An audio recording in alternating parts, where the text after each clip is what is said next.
Non, on va faire une petite modification de l'ordre du jour. Je pense que ça ne me prendra pas, ça ne vous choquera pas, mes chers collègues, euh, parce que Maud doit nous quitter. Or, il faut nommer le rapporteur pour la PPL. Vous savez que c'est où ça? Oui. Ah oui, c'est ça. Vous avez l'habitude. Oui, sur la base des délibérations de notre bureau, nous allons donc être saisis. Nous allons donc examiner la semaine prochaine, c'est ça, c'est la semaine prochaine, la fameuse PPL destinée à rétablir les choses dans l'ordre sur la mise en application de la loi du 4 août 2021 et notamment la loi permettant de fonder la commission d'évaluation qui a été prévue par cette loi sur les bases qui sont celles de cette loi et qui étaient, comme vous le savez, méconnues par le décret. Donc on a, après de longues négociations avec Matignon, qui a été coopératif sur cette affaire, je dois le reconnaître très volontiers, nous avons décidé, nous pouvions soit modifier le décret, soit modifier la loi, et nous avons choisi les uns et les autres, enfin Matignon a préféré nous laisser modifier la loi. Donc on a cette PPL qui arrivera le 18 janvier et qui a été accueillie avec l'avis conforme de tous les membres de votre bureau, qui a bien voulu être accueilli, enfin que le MoDem a bien voulu accueillir dans sa niche, ce qui est évidemment un sacrifice pour le MoDem en termes de temps, puisque ça fait une partie de sa niche qui sera consacrée à ça, mais c'est en principe quelque chose qui devrait aller très vite. C'est une proposition de loi très brève, mais effectivement, elle va être rapportée, et compte tenu du fait que la niche est celle du MoDem, il est normal que le rapporteur, il est même assez inévitable que le rapporteur soit issu du MoDem. Si bien que j'ai demandé à Madame Gatel d'être rapporteur de cette proposition de loi, et c'est cette nomination à laquelle nous avons à procéder aujourd'hui, pour commencer.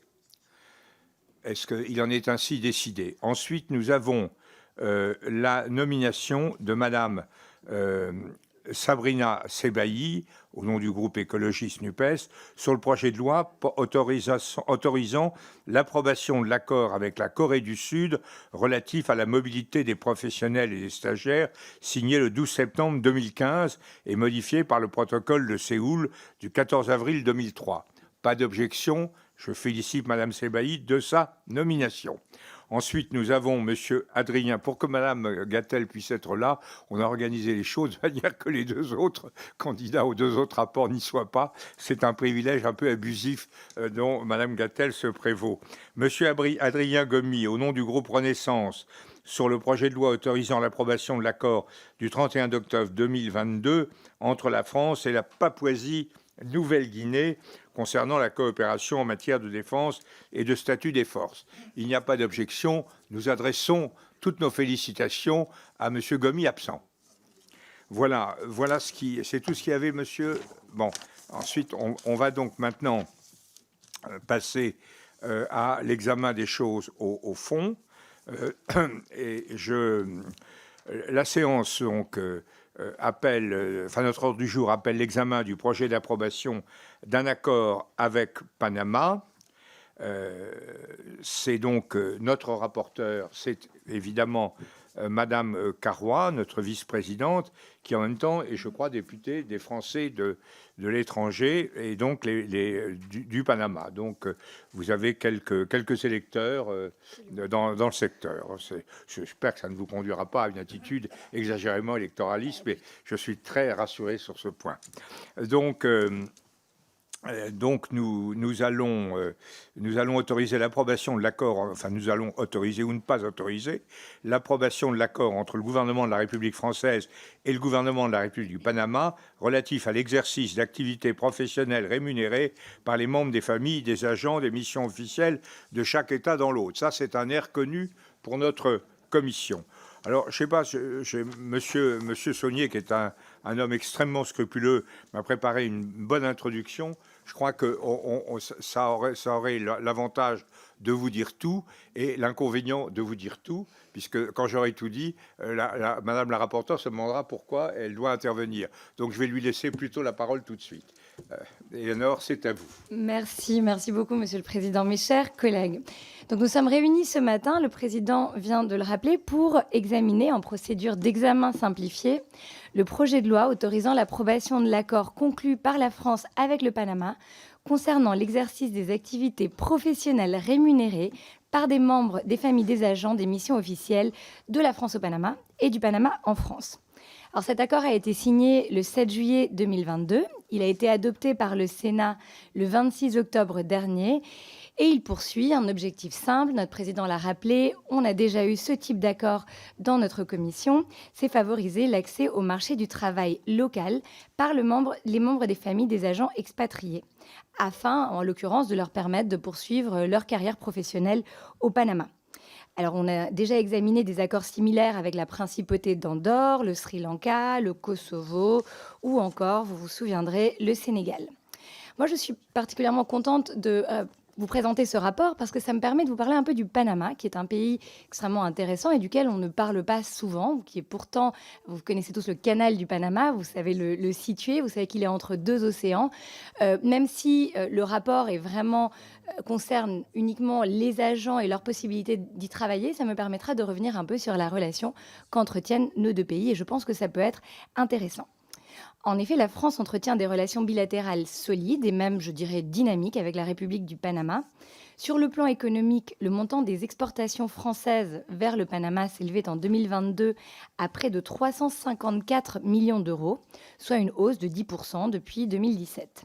De nombreuses entreprises françaises sont implantées dans le pays, qu'il s'agisse de Vinci, Alstom, Thales, Veolia, pour n'en citer que quelques-unes. Et elles jouent un rôle important, notamment dans le secteur du développement urbain durable. Vous savez, nos entreprises françaises à l'étranger sont souvent dans ce secteur-là, en particulier en Amérique latine. Et je pense qu'il s'agit d'un savoir-faire français que nous pouvons valoriser. Par exemple, les maintenances des lignes de métro, le traitement ou l'assainissement des eaux usées.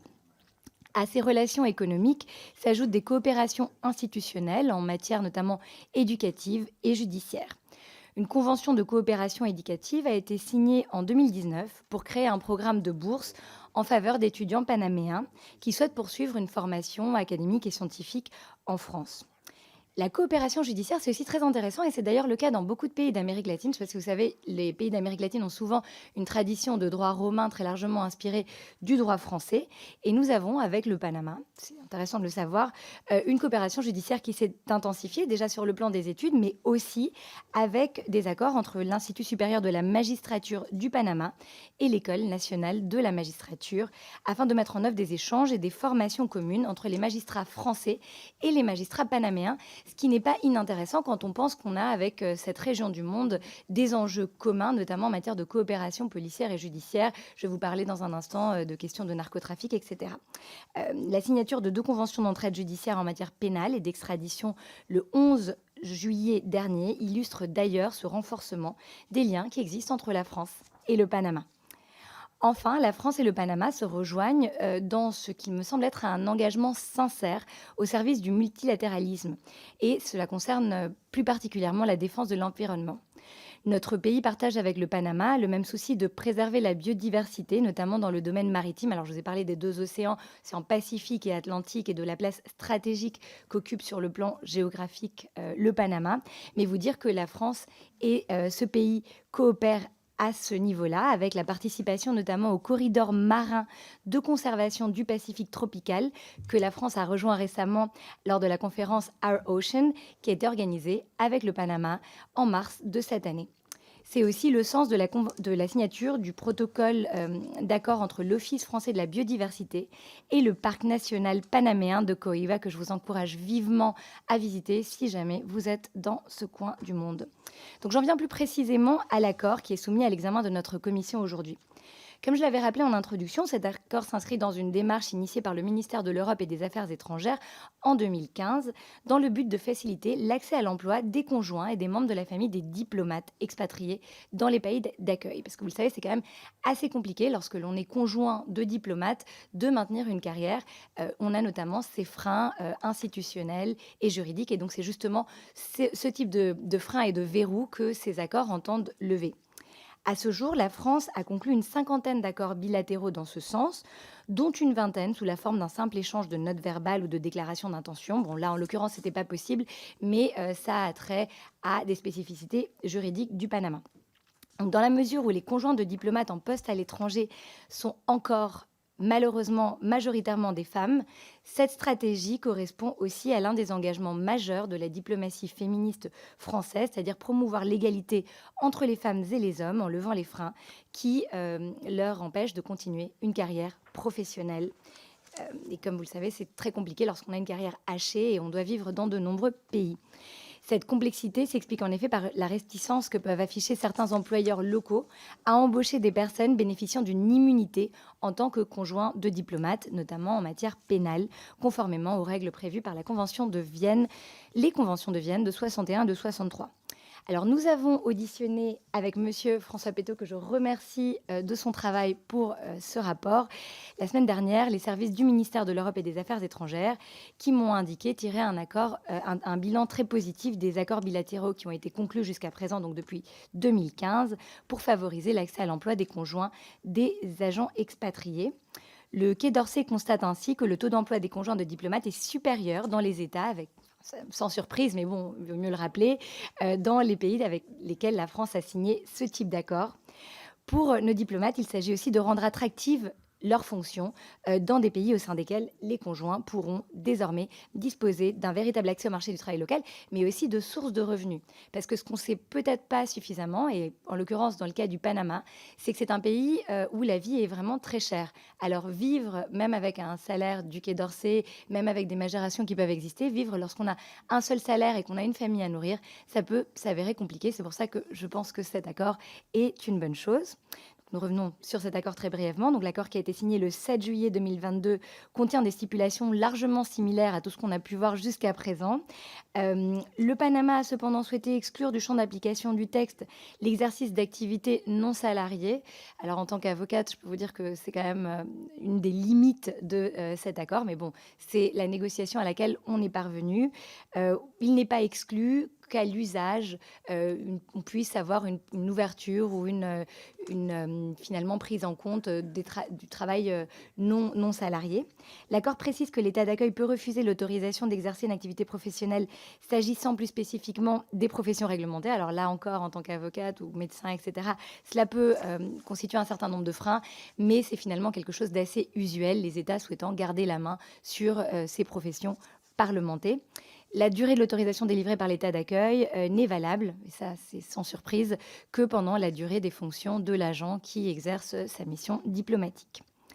Alors, l'accord prévoit que les bénéficiaires de l'autorisation de travail jouissent d'une immunité de juridiction pénale pour les actes commis dans l'exercice de leur emploi, donc ça c'est quand même intéressant de le souligner.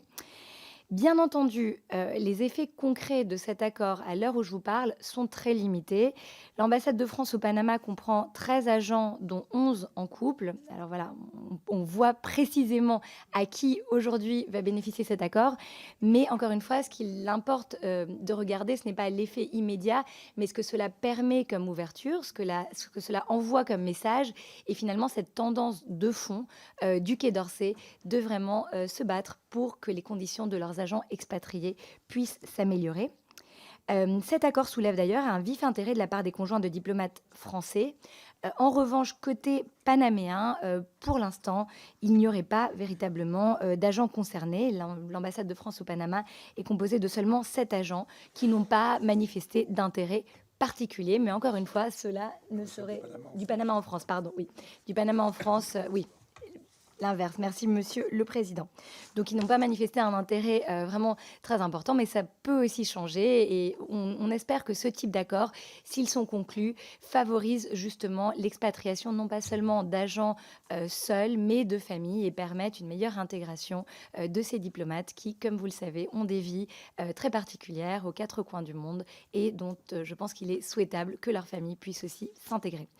Alors voilà, je pense avoir fait le tour de la question, mais je suis à votre entière disposition pour répondre aux questions que vous pourrez avoir sur cet accord en particulier ou sur notre relation avec le Panama. J'espère que cela suscitera votre intérêt et je serai ravie, on parlait de vous accueillir dans notre circonscription, je serai ravie d'organiser des déplacements au Panama parce que vraiment la France et le Panama ont cette volonté commune de travailler ensemble pour la préservation des océans et je pense qu'il est intéressant que notre commission s'intéresse à ce que nous faisons ensemble dans notre relation bilatérale et sur le plan multilatéral. Je vous remercie.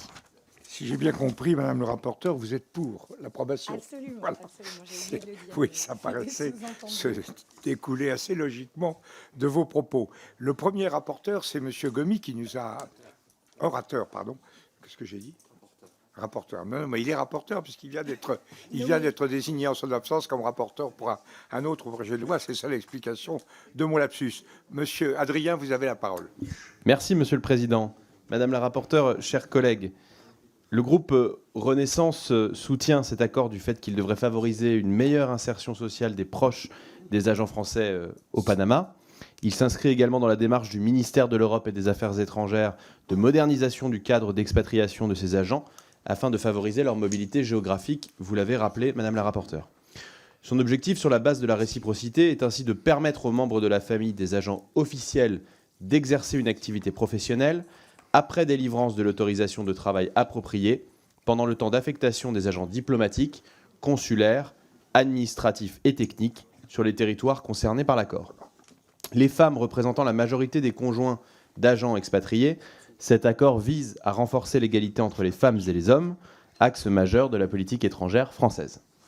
En effet, l'ambassade de France au Panama comprend actuellement 13 agents, parmi lesquels 11 vivent en couple marié. Aucun des conjoints n'exerce d'activité professionnelle à ce jour. L'entrée en vigueur de l'accord constitue ainsi une réelle opportunité pour faciliter l'accès des conjoints des agents à l'emploi local, surtout que le coût de la vie au Panama est particulièrement élevé.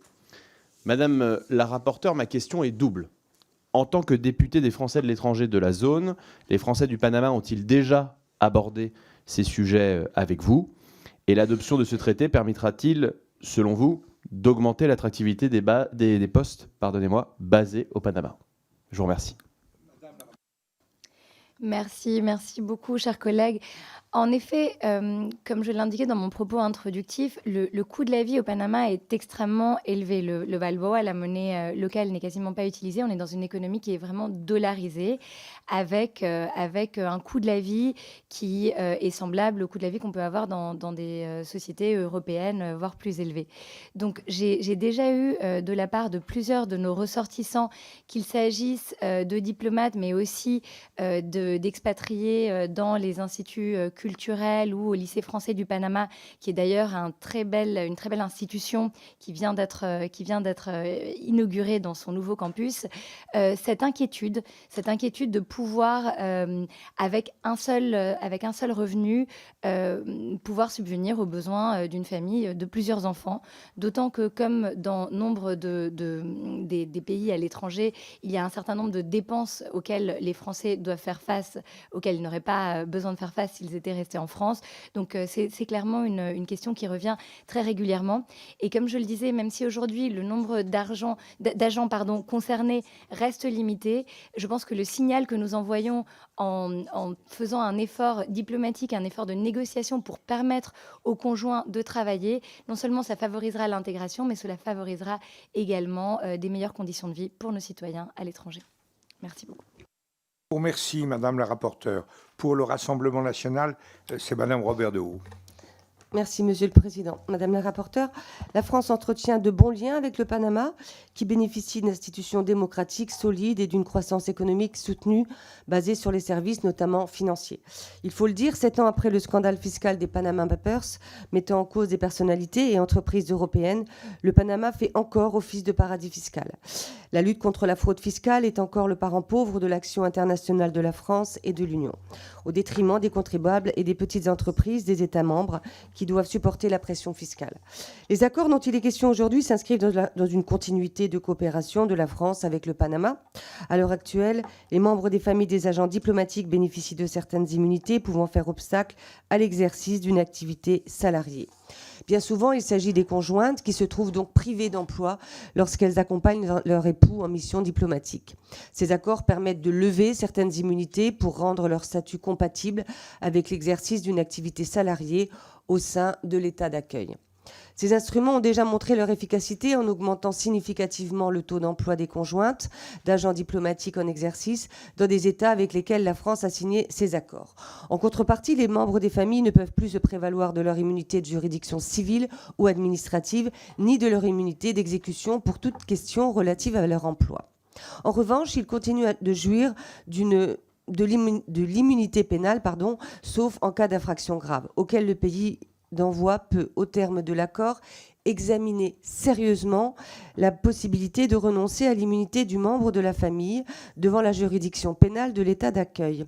Sur ce point, pouvez-vous préciser la plus-value de l'ajout du terme « sérieusement » ? Cela suppose-t-il qu'il y ait des cas où une demande peut être étudiée non sérieusement ? Pour le reste, il s'agit d'un instrument international classique qui permettra aux conjoints d'agents diplomatiques d'accéder plus facilement à l'emploi. Pour ces raisons, le Rassemblement national votera favorablement. Je vous remercie. Je vous remercie, Madame la députée. Madame la rapporteure, pouvez-vous sérieusement répondre à Madame la députée ? Absolument. Sérieusement, non, il n'y a pas de cas à ma connaissance dans lequel ce ne serait pas examiné de manière sérieuse. Donc, pour répondre à votre question, je pense qu'il est tout à fait... on peut s'attendre à ce que toutes les demandes soient examinées très sérieusement. Et c'est d'ailleurs notre relation avec le Panama est basée justement sur cette confiance. J'ai parlé des accords qu'il y a eu sur le plan judiciaire. J'ai peut-être moins parlé des questions fiscales que vous évoquiez en début de votre propos. Il est vrai que depuis 2016, la France a considéré que le Panama était un État non coopératif sur le plan fiscal et a d'ailleurs, le Panama a été mis sur les listes GAFI. Les choses ont évolué et il y a des discussions permanentes et continues avec les autorités panaméennes pour que le Panama puisse sortir. Et le Panama nous a donné des preuves justement d'une plus grande traçabilité, d'un plus grand sérieux dans justement la lutte contre la fraude fiscale et contre justement le paradis fiscal depuis les Panama Papers que vous citez. Donc je pense que nous sommes avec le Panama dans une relation qui est tout à fait équilibrée, prenant compte des limites qu'il peut y avoir sur certaines politiques, mais dans un dialogue nourri pour leur permettre de sortir justement de cette liste-là. Et comme vous le disiez, finalement, cet accord vise surtout à favoriser nos ressortissants qui se trouvent sur place et qui ont donc tout intérêt à ce que leur statut puisse être reconnu et qu'ils puissent bénéficier justement de ce statut privilégié leur permettant de travailler. Donc je vous remercie de votre vote favorable. Merci, Madame la rapporteure. C'est pour la France insoumise. C'est Monsieur Catenins qui va s'exprimer. Merci Monsieur le Président. Madame la rapporteure, le projet de loi que nous examinons vise à autoriser l'approbation d'un accord entre la France et le Panama sur l'exercice d'activités professionnelles par les familles des agents des missions officielles. L'autorisation d'une activité professionnelle valable pendant le temps d'affectation des agents serait soumise à l'accord du ministère de l'Europe et des Affaires étrangères pour les familles des agents français et du ministère des Affaires étrangères du Panama pour les familles des agents panaméens. Elle s'appliquerait majoritairement aux conjointes et permettrait de lutter contre les inégalités du travail entre les femmes et les hommes. Elle permettrait l'épanouissement des familles et favoriserait leur intégration dans le pays d'accueil des agents expatriés. L'ambassade de France et l'Alliance française au Panama en comptent respectivement 13 et 2. Le Panama dispose quant à lui de 10 agents dans son ambassade à Paris. L'article unique de ce projet de loi a été adopté en première lecture au Sénat après engagement de la procédure accélérée. Nous partageons les vues de cet accord et compte tenu du nombre très restreint de bénéficiaires, nous n'avons pas souhaité le sortir de la procédure accélérée en souhaitant une adoption rapide. Toutefois, son examen est l'occasion pour nous de soulever quelques angles morts de l'accord et de notre relation avec le Panama. Tout d'abord, le droit du travail et le système de sécurité sociale sont bien moins protecteurs au Panama qu'en France. Le salaire minimum panaméen est par exemple d'environ 300 € mensuels. Cet accord ne dit absolument rien d'une harmonisation sociale ambitieuse. Ensuite, dans l'étude d'impact, il est spécifié que lorsque le conjoint reçoit une rémunération supérieure à 18 000 € annuels, le supplément familial ne sera plus versé. Il n'est nulle part fait mention d'une éventuelle progressivité de sa diminution en cas de rémunération inférieure à ce seuil. Enfin, en 2011, le gouvernement de François Fillon a retiré le Panama de la liste française des paradis fiscaux. Pourtant, aujourd'hui encore, ce pays est légitimement perçu comme un paradis fiscal, comme nous l'ont notamment rappelé les Panama Papers. Cet accord ne dit rien de la prévention de la fraude fiscale qui, sous toutes ses formes, ampute les finances publiques de 80 à 100 milliards d'euros selon le syndicat Solidaires Finances Publiques. Quid d'une imposition universelle pour les particuliers comme les entreprises afin de lutter contre ce fléau? Je vous remercie. Madame la rapporteure. Merci, chers collègues, pour ces remarques. Alors, je pense que ce qui est intéressant dans vos propos, c'est de se rendre compte finalement de la différence entre évidemment le droit du travail panaméen et dans la plupart des pays latino-américains, mais en réalité du monde, et le droit très protecteur que nous avons, les avantages que nous avons finalement sur notre sol. Et je pense qu'on ne s'en rend peut-être pas suffisamment compte. Évidemment, on voudrait exporter les conditions françaises partout dans le monde, mais ce n'est pas possible. Et lorsqu'on vit à l'étranger, on se rend compte finalement qu'en France, on a énormément de choses. On a un service public qui marche très bien. On a beaucoup de protections que la plupart des citoyens ailleurs dans le monde n'ont pas. Donc je pense que c'est intéressant de le souligner et de se dire que finalement, on n'est pas si mal que ça en France. Alors évidemment, les conjoints qui travaillent au Panama vont être soumis à la législation panaméenne. Ils bénéficient d'un certain nombre de privilèges et d'immunités et d'un statut particulier, notamment du fait d'être rattachés à la France par leurs conjoints, mais ils ne peuvent pas être dans un système dérogatoire du droit commun du pays dans lequel ils exercent leur activité professionnelle. Mais c'est intéressant que vous souligniez en fait comment en France on vit peut-être bien mieux que dans beaucoup d'autres pays. Sur la question fiscale, j'avais parlé justement des efforts que la France a justement entrepris pour permettre au Panama de sortir des différentes listes dans lesquelles ils étaient inscrits. J'ai oublié de dire lors de ma précédente intervention qu'en octobre 2023, il a finalement été retiré de la liste grise du GAFI. Évidemment, il y a encore des efforts à faire. Le Panama en a bien conscience, mais je pense que justement la France travaille main dans la main avec les autorités panaméennes pour justement permettre de réduire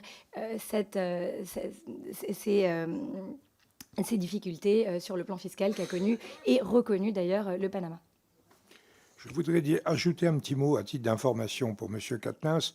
Quand j'étais à la Commission des finances, dans la précédente législature, il y avait eu un rapport de M. Mattei, mon président de groupe actuel, et de M. Coquerel, l'actuel président de la Commission des finances, sur l'imposition universelle. C'était un rapport très intéressant qui avait montré, et M. Coquerel avait dû en convenir, que le principe était certainement très solide, mais que la mise en œuvre était véritablement quasiment impossible à court terme. Ce rapport était excellent, je vous le recommande. Oui, mais non, mais je me réfère à nos travaux uniquement. Je ne veux pas du tout engager une discussion là-dessus. Mais je peux dire juste un mot sur... Oui, c'est vous. J'ajoute juste un mot sur l'imposition universelle, parce que j'ai omis de vous répondre sur ce point. Et c'est un point qui est assez récurrent de la part de la France insoumise, notamment vis-à-vis des Français de l'étranger. Dire que, pour le coup, moi, j'y suis très fermement opposée, parce que les Français qui résident ailleurs qu'en France sont souvent finalement soumis à une réalité qui est tout autre de celle que nous vivons en France. Vous l'avez d'ailleurs vous-même reconnu en début de votre propos. Ils doivent notamment payer l'école de leurs enfants, leur sécurité privée, leur système de santé, leur système de retraite, et ils ne peuvent pas donc avoir la même charge fiscale que les Français qui sont en France et qui du coup bénéficieraient d'un certain nombre de services publics que nous avons sur le territoire national. Et par rapport aux... Donc je reviens aussi sur ce que disait le Président, il est aussi très difficile de prélever cet impôt, et d'ailleurs l'IRS reconnaît que la charge du prélèvement traitement de l'impôt qui pourtant est purement déclaratif pour les États-Unis ne compense pas toujours ce qui est rapporté. Donc évidemment, le rapport sera beaucoup plus précis que ce que je peux vous dire comme ça dans une réponse au pied levé. Mais vous dire que vraiment, c'est la fausse bonne idée et c'est quand même quelque chose qui revient très régulièrement dans le programme de la France Insoumise pour les Français de l'étranger. Moi, je ne me permettrai pas de dire que c'est une fausse bonne idée. Simplement, j'avais été très frappé de la qualité du rapport et notamment de l'honnêteté intellectuelle de M. Coquerel, qui avait dû convenir que c'était extrêmement difficile. Le modèle américain que vous évoquez, effectivement, n'est pas forcément le modèle que je préfère. Mais ça, c'est un problème personnel. Monsieur Pierre-Henri Dumont pour les Républicains. Excusez-moi, cher Pierre-Henri, d'avoir mordu un peu, non pas sur votre temps, mais sur le délai auquel vous intervenez. Aucun problème, Monsieur le Président. Vous êtes ici le seul maître des horloges. Ah oui, c'est bien connu. C'est les horloges qui sont mon maître. Tel Jupiter au sein de la Commission des Affaires étrangères. Non, simplement remercier déjà la rapporteure et l'administrateur pour la présentation de ce rapport et l'écriture, les auditions qui ont été menées en notre nom. On a pu apprendre plusieurs choses et en réalité, ce projet de loi, cet accord poursuit une série qui a déjà été approuvée sans aucune difficulté par notre commission et par notre Parlement.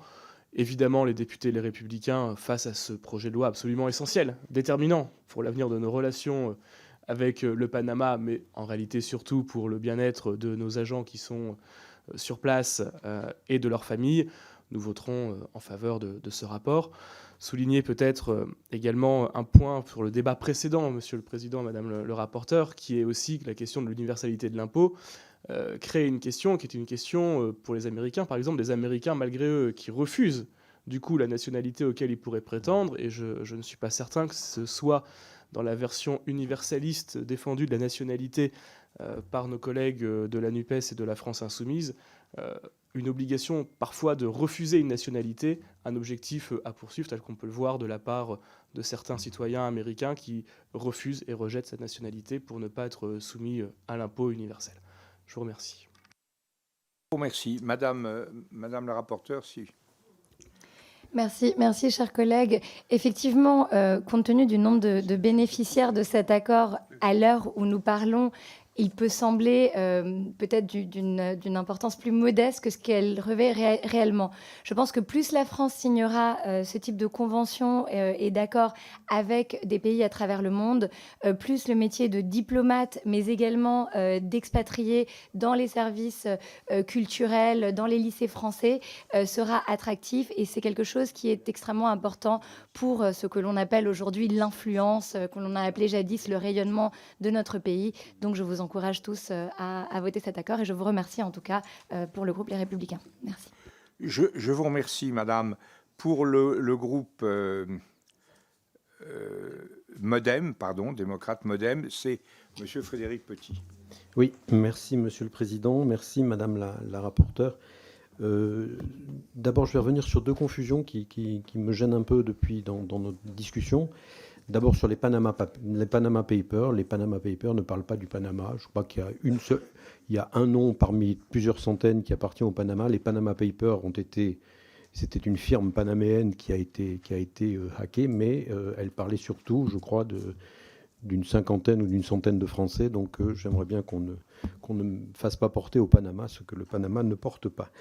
Et puis sur la comparaison, l'impôt universel, la petite question sur l'impôt universel, je rappelle aussi que, et dans ce qu'a dit notre collègue des Républicains, la base de ce qui se fait par les États-Unis, c'est l'extraterritorialité, qui est effectivement une forme pour moi tout simplement de néocolonialisme ou d'impérialisme, mais ça n'a rien à voir avec la notion assez généreuse, quoique utopique à mon avis, de l'impôt universel. C'est j'impose mon droit partout, quoi que vous en pensiez, et je fais ce que je veux. Donc c'est un petit peu différent, la notion d'extraterritorialité. Je vous rappelle qu'on appelle ça les Américains accidentels.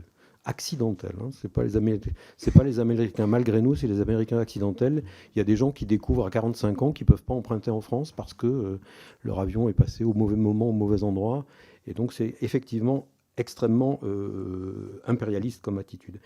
Madame la rapporteure, je voudrais revenir sur une petite chose, une question. D'abord, je rappelle que effectivement, ce qu'on On est tous d'accord ici sur ces accords. On rappelle peu souvent que ça concerne les opérateurs. Et en particulier un opérateur dont on parle peu souvent depuis qu'il a été réorganisé parce qu'il a moins de problèmes, c'est Expertise France, c'est-à-dire nos experts quand ils partent sont concernés. Je ne crois pas que le lycée du Panama soit extrêmement concerné puisque c'était une gestion locale, ce n'est pas une gestion de l'État français, donc je ne suis pas sûr que ça concerne exactement les gens qui travaillent au lycée français du Panama, mais c'est très important effectivement que nos opérateurs qui accompagnent justement, qui sont les premiers ponts vers les coopérations économiques, les coopérations culturelles, on le rappelle peu. J'ai une question, madame. Évidemment, le groupe démocrate soutiendra, comme il l'a soutenu les 28 autres fois qu'on a eu ce genre de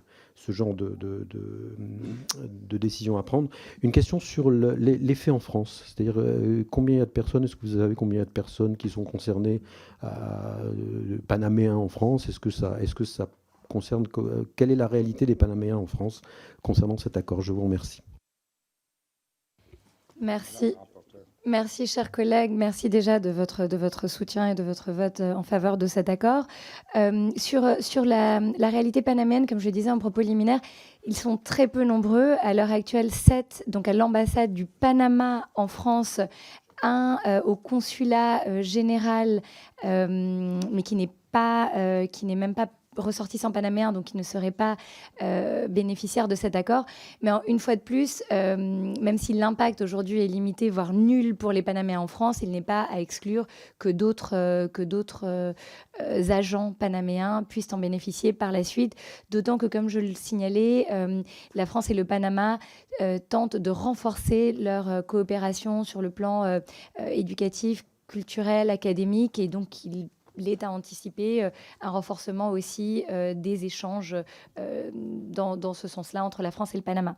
Sur les 2 points que vous traitiez en introduction, alors on ne va pas peut-être revenir sur la question de l'impôt universel. Je pense que nous sommes alignés et en tout cas d'accord sur les conséquences que cela aurait. Effectivement, il y a la question de l'extraterritorialité, mais vous évoquiez aussi les Panama Papers. C'est effectivement un sujet qui a été extrêmement médiatisé. Vous faites bien de rappeler qu'il s'agit surtout d'individus internationaux, dont certains en France, mais aussi aux États-Unis, en Suisse, etc., qui étaient concernés. En revanche, je préciserai quand même que cela a mis en lumière un système panaméen qui permettait justement ce type de fraude fiscale, et que depuis, mais surtout au cours des dernières années, il y a eu de nombreux efforts réels avec des audits très récurrents en matière de réglementation au Panama, pour permettre justement au Panama de réguler davantage ce type de pratique. Donc d'où la référence au GAFI et à cette coopération renforcée en matière fiscale. Mais vous avez tout à fait raison de rappeler que les Panama Papers, ce n'est pas une condamnation du Panama, mais c'est plutôt une mise en lumière d'un certain nombre d'individus qui bénéficiaient de ces dispositifs. Merci infiniment. Pour le groupe socialiste, c'est Monsieur David, Monsieur le député de la Gironde, c'est à vous. Merci, Monsieur le Président, Madame la rapporteure, chers collègues. Je remercie Madame la rapporteure pour son rapport que je qualifierais d'éclairant, qui prend appui sur un accord relativement technique pour nous donner une synthèse de la situation politique et économique au Panama. Un accord un peu technique, certes, mais pas anodin. Nous auditionnions la semaine dernière l'ambassadeur de France au Niger, Sylvain Ité. Je crois que nous avons toutes et tous été touchés à cette occasion par l'investissement et l'abnégation nécessaires à nos diplomates qui représentent la France à l'étranger. En ce sens, la moindre des choses, c'est d'assurer qu'ils puissent remplir leur mission sereinement, avec leurs proches à leur côté, et notamment en assurant à ces derniers un accès au marché du travail dans le pays d'affectation de nos agents. Cela vaut bien entendu, pour les familles des diplomates étrangers missionnés en France. Il s'agit donc d'un accord nécessaire et positif avec le Panama, et j'espère que nous pourrons voter de nouveau avec d'autres pays dans les prochains temps. Nous voterons bien entendu en faveur de l'adoption de cet accord. Je conclus par une question plus large à Madame la rapporteure. Quel est votre diagnostic sur la situation politique au Panama, avec les grandes manifestations de juin 2022 contre la vie chère et celle plus récente contre l'exploitation de la plus grande mine de cuivre d'Amérique centrale sur son territoire. Merci. Voilà, in coda venenum. C'est à la fin de la question, à la fin de l'intervention de M. David que j'ai la question la plus difficile. Allez-y, Madame la rapporteure. Il faut juste que mon collègue, Ah oui. je vous en prie. Merci, chers collègues. Merci déjà de votre rappel salutaire des conditions de vie et des difficultés que peuvent rencontrer nos agents à travers le monde. Rappelez aussi que pour la deuxième année consécutive, nous avons collectivement voté pour une augmentation du budget du Quai d'Orsay, ce qui n'avait pas eu lieu donc, en 30 ans, et qu'il est important de le souligner et, à mon sens, d'encourager tous les efforts qui viseraient à renforcer les moyens financiers, mais aussi humains dont dispose ce ministère essentiel. Essentiel, je disais, au rayonnement de la France, à son influence, mais aussi à la résolution de crises. On a pu voir aussi dans les derniers temps le rôle crucial que jouent nos représentations diplomatiques à l'étranger lorsque tout à coup un conflit surgit ou s'accélère. Sur la situation au Panama, vous avez aussi bien fait, et je vous en remercie, de rappeler que la vie n'est pas un long fleuve tranquille au Panama, que c'est un pays qui a connu récemment un certain nombre de manifestations, d'expressions de mécontentement de la part d'une partie importante de sa population. D'ailleurs, le lycée français du Panama a été fermé en juin pendant plusieurs jours. Il y a eu des couvre-feux qui ont empêché nos concitoyens de se déplacer à partir de 15-16 heures parce qu'il y avait des manifestations, des barrages routiers. Alors effectivement, contre la vie chère et sur ce point, je peux vous dire très brièvement, sans entrer dans un débat qui pourrait d'ailleurs être intéressant d'avoir au sein de cette commission, mais vraiment très brièvement, on a vu un pays qui a une croissance économique absolument incroyable à 2 chiffres pendant des années et un ralentissement très brutal au moment du Covid. Alors là encore, je ne veux pas faire des parallèles hasardeux avec la situation en France, parce qu'on est évidemment au sein de l'Union européenne, on a beaucoup de filets de sécurité que des pays comme les pays latino-américains n'ont pas, mais c'est toujours intéressant de comparer ce qu'a pu être la reprise en France et dans les pays européens par rapport à d'autres pays qui n'ont pas justement ces instruments-là, peut-être dans un contexte où l'on s'interroge sur l'utilité de l'Union européenne ou sur nos politiques. C'est toujours intéressant de le voir. Donc oui, je pense que l'après-Covid a énormément joué dans la récession et dans l'impact qu'elle a pu avoir sur les Panaméens et que cela explique en partie les mouvements de mécontentement. Après, sur ce qui s'est passé en juin, c'est un peu différent.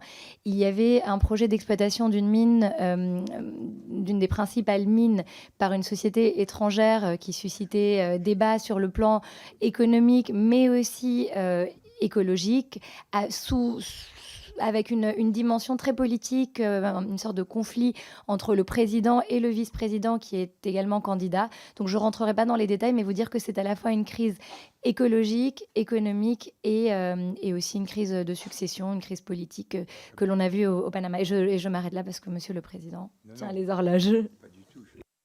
Nous sommes très intéressés, mais il faut continuer, oui, comme disait le président Pompidou au moment de sa mort.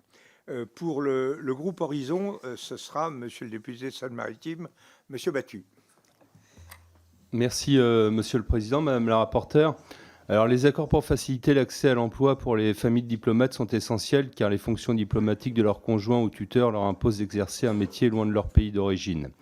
C'est pour cela que le Quai d'Orsay a renouvelé en 2017 sa stratégie pour un ministère du XXIe siècle afin de faciliter la mobilité de ses agents. À ce jour, 29 accords de ce type ont été signés permettant à toujours plus de familles de pouvoir s'intégrer pleinement dans les pays où ils sont expatriés. Les dispositions de ces accords sont suffisantes pour garantir une sécurité dans le travail aux familles de diplomates français qui le désirent. Le coût de la vie au Panama est particulièrement élevé pour les familles des 13 agents de l'ambassade et le marché de l'emploi au Panama offre des opportunités dans les domaines du tourisme, de l'hôtellerie et de l'événementiel. Une trentaine de grandes entreprises françaises sont présentes sur place dans des secteurs très divers.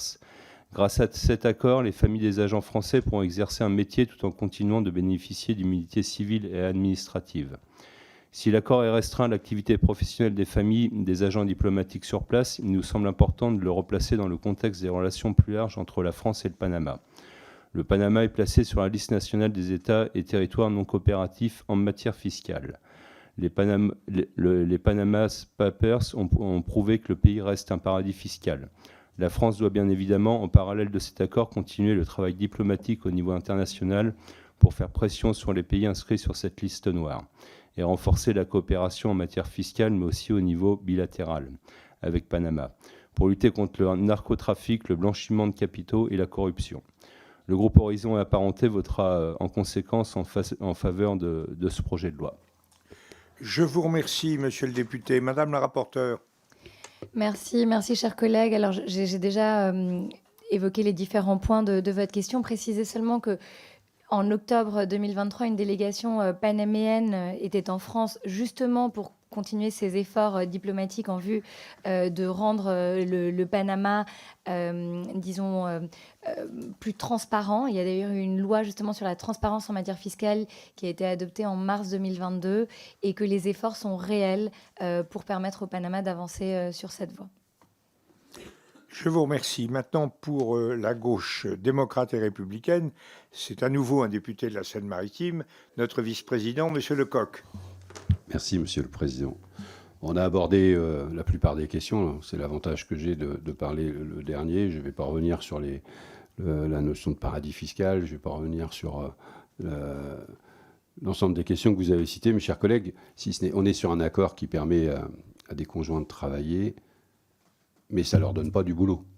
Et donc la question, c'est l'étape suivante, c'est-à-dire une fois qu'on a la permission de travailler, est-ce que vraiment, et ça, on pourrait reprendre les 28 accords, est-ce que ça permet aux gens réellement de trouver un travail dans les situations dans lesquelles ils sont? Est-ce que aussi ils ont des emplois interdits de par leur proximité avec notre représentation? Est-ce qu'il y a des emplois qui leur sont interdits par le Quai d'Orsay d'exercer, et de quelle nature sont-ils, et est-ce qu'il y a eu des exemples de dérives dans ce domaine?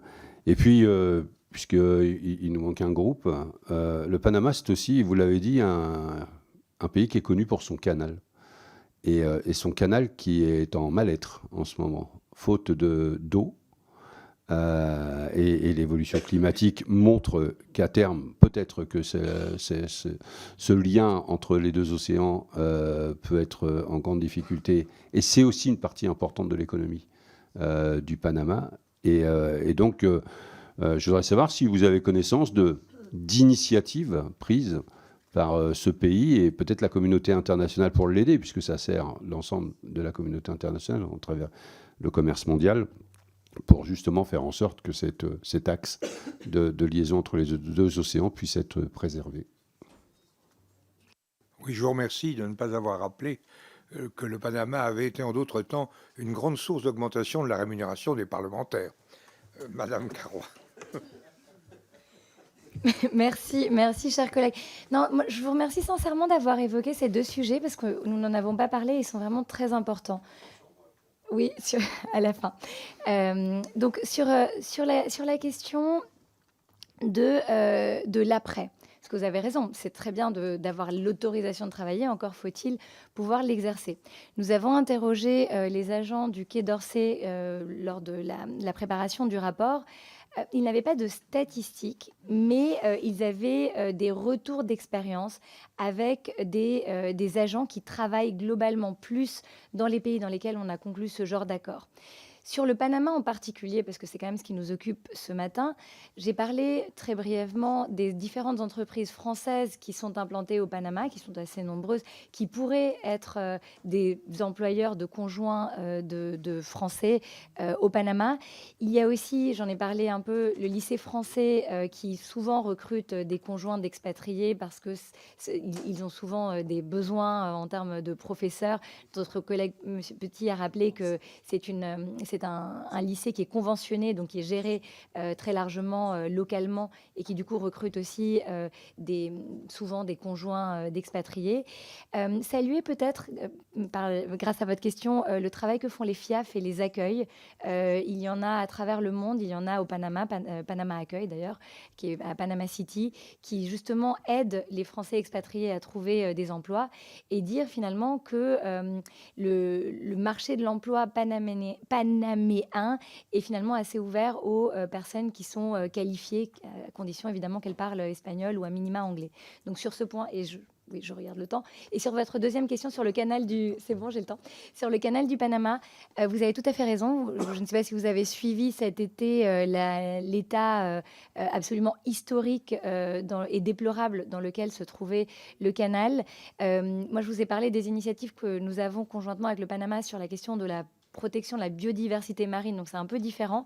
Mais je ne vous ai pas parlé d'initiatives françaises, notamment en juin dernier, au moment du sommet pour un nouveau pacte financier mondial, où il a été beaucoup question de taxer le commerce maritime, qui, comme vous le savez, est l'un des activités humaines qui est le plus polluante, et là en l'occurrence on parle quand même de commerce maritime, et qui est aussi les moins régulés. Donc il y a des pistes dans ce sens-là. Alors les initiatives panaméennes, je vais regarder et peut-être vous apporter des précisions si le sujet vous intéresse. Mais ce que je peux déjà répondre à votre question, c'est qu'on regarde comment faire participer davantage les principaux opérateurs à justement le financement de ces investissements qui sont nécessaires pour ce qu'on appelle aujourd'hui l'adaptation au changement climatique. Merci de toutes ces précisions, Madame la rapporteure. Maintenant, la dernière intervenante au titre des groupes, et au titre et non pas au nom, des non-inscrits, c'est Madame Besse. Merci Monsieur le Président, merci Madame le rapporteur pour cet exposé. Je ne suis pas une spécialiste du Panama, mais ça va malgré tout très intéressé. Moi non plus, je n'étais pas. On est tous devenus des spécialistes. Avec Madame Carrois, on est tous devenus. Exactement, mais c'est intéressant. Ça en donne envie d'y aller, en tous les cas. Donc, je soutiens évidemment cet accord. C'est une bonne nouvelle pour les familles de nos agents d'ambassade et missions officielles au Panama. Il s'inscrit dans la bonne dynamique issue de la stratégie mise en place par le ministère de l'Europe et des Affaires étrangères. Alors, des petites questions, mais vous avez en partie répondu. Notamment, pensez-vous que cet accord entre la France et le Panama, une fois ratifié des deux côtés, aura un impact rapide, en fait, dans ce qu'on connaît le délai, pour les conjoints de ces personnels? Vous en avez parlé tout à l'heure aussi, mais je m'étonne un peu que les activités non salariées aient été exclues de l'accord par le Panama. Sait-on pourquoi? Et puis, est-on assuré d'une réelle réciprocité de cet accord par le Panama? Est-ce que, effectivement, le processus de ratification de l'accord du 7 juillet 2022 a été enclenché ou, à défaut, d'avoir déjà été accompli par les autorités panaméennes? Voilà. Et puis, dernière question, est-ce qu'on peut mesurer un petit peu le frein qu'a été jusqu'ici le non-accord? C'est-à-dire, est-ce qu'on sait que, par exemple, pour des personnes qui venaient travailler dans les entreprises que vous avez nommées tout à l'heure, les grands groupes français notamment, est-ce qu'on sait s'il y a eu vraiment un frein à ce que les conjoints ne suivent pas, ou que les salariés refusent de venir au Panama pour le fait que, étant donné que les conjoints ne pouvaient pas trouver un emploi? Merci. Merci, Madame la députée. Madame la rapporteure, répondez à Madame Besse. Merci, chers collègues, pour ces questions très précises et je pense que très intéressantes. En commençant par la fin, peut-être. Il est difficile de savoir pourquoi un agent refuse un poste ou ne postule pas à un poste, parce qu'en réalité, il n'a pas besoin de préciser les raisons pour lesquelles il préfère aller dans tel pays plutôt que tel autre, ou rester en France. En revanche, il n'y a pas à ma connaissance eu de poste qui soit resté vacant au Panama plus que dans d'autres pays. En revanche, ce que l'on a pu observer, notamment dans les lycées français de certains pays de la région dans lesquels ce problème du coût de la vie était très régulièrement soulevé, comme c'est le cas au Panama, c'est qu'au lieu d'avoir des familles qui viennent s'installer, vous avez souvent des agents seuls, peut-être peut-être plus jeunes, peut-être sans enfants, qui choisissent ce type de poste et on peut légitimement penser que cela a à voir avec le coût de maintenir une famille dans un pays où le coût de la vie est vraiment très élevé. Donc j'ai pas de statistiques, mais on a plutôt une forme de ressenti ou d'observation empirique qui nous permet de dire que de toute façon, ce type d'accord ne peut pas faire de mal. Alors, est-ce qu'on a une garantie de la réciprocité? Oui. Est-ce que cela sera rapide? Oui. Dès que ce sera ratifié, cela sera mis en œuvre. Aujourd'hui, en plus, il y a une vraie interdiction pour cette population de personnes, de conjoints ou de familles de diplomates de travailler. Donc, dès que ce frein-là juridique sera levé, eh bien, ils pourront évidemment exercer un emploi, enfin, en tout cas, tenter de trouver un emploi, ce qui, et je fais le lien avec la question qui m'avait été posée précédemment, ne devrait a priori pas poser trop de problèmes compte tenu de l'état du marché de l'emploi au Panama. Après, vous mettez aussi le doigt sur un point essentiel, c'est la question de l'auto-entrepreneuriat ou des professions indépendantes, libérales, en tout cas tout ce qui est non salarié. C'est vrai que c'est quand même une des limites de cet accord. J'ai posé moi-même la question au Quai d'Orsay. Ils m'ont dit, bon, on n'a pas réussi à inclure cela dans l'accord. C'est le cas dans d'autres conventions similaires qui sont signées. C'est malheureux. J'espère que ça pourra évoluer avec la pratique. Il n'est pas exclu que ce type d'accord puisse être amendé ou modifié, complété par des échanges de l'aide diplomatique. Mais c'est vrai que ça peut s'expliquer par une législation panaméenne particulière, notamment en cas d'auto-entrepreneurs ou de professions libérales. Donc, mais je suis d'accord avec vous, c'est dommage que cela soit exclu du champ d'application de l'accord. Merci. Je vous remercie.